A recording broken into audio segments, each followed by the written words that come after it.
శ్రీలంక మాజీ క్రికెటర్ ధమ్మిక నిరోషణ ఓ దుండగుడి తూటాలకు బలయ్యాడు. జూలై 16వ తేదీ రాత్రి సమయంలో ధమ్మిక ఇంట్లోకి చొరబడిన దుండగుడు అతడిపై కాల్పులు జరిపి నిర్దాక్షిణ్యంగా చంపాడు.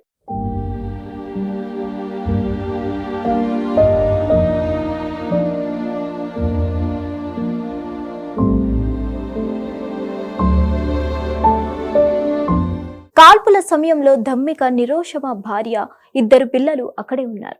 విషయం తెలుసుకున్న పోలీసులు వెంటనే రంగంలో దిగారు. సంఘటన స్థలాన్ని పరిశీలించారు. కొన్ని క్లూస్ సేకరించారు. క్రికెటర్ పై కాల్పులు జరిపిన అజ్ఞాత వ్యక్తి కోసం గాలింపు చర్యలు మొదలుపెట్టారు. ధమ్మిక నిరోషణ ప్రస్తుతం వయసు 41 సంవత్సరాలు.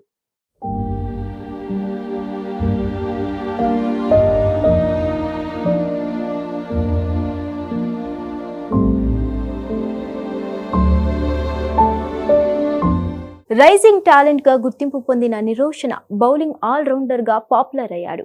తన కెరీర్ లో 12 ఫస్ట్ క్లాస్ మ్యాచ్లు ఆడాడు. 2001 నుంచి 2004 వరకు గల్లే క్రికెట్ క్లబ్ తరపున ఆడాడు. 300 పరుగులు చేయడంతో పాటు 19 వికెట్లు కూడా తీశాడు. 2007లో శ్రీలంక అండర్-19 జట్టు తరపున ఆడాడు.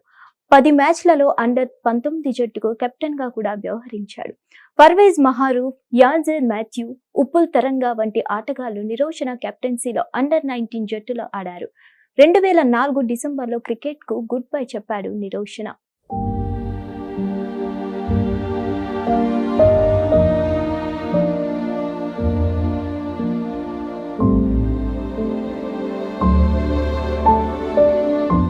నిరోషణకు శ్రీలంకలో అనేక మంది అభిమానులున్నారు. వీరిలో చాలా మంది వివిధ సోషల్ మీడియా మాధ్యమాల ద్వారా స్పందించారు.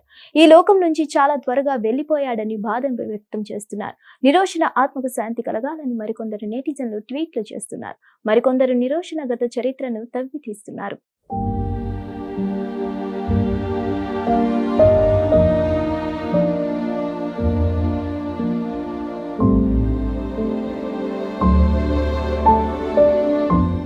ధమ్మిక నిరోషణ హత్యను క్రికెట్ రంగానికి చెందిన దిగ్గజాలు ఎందరో ఖండించారు.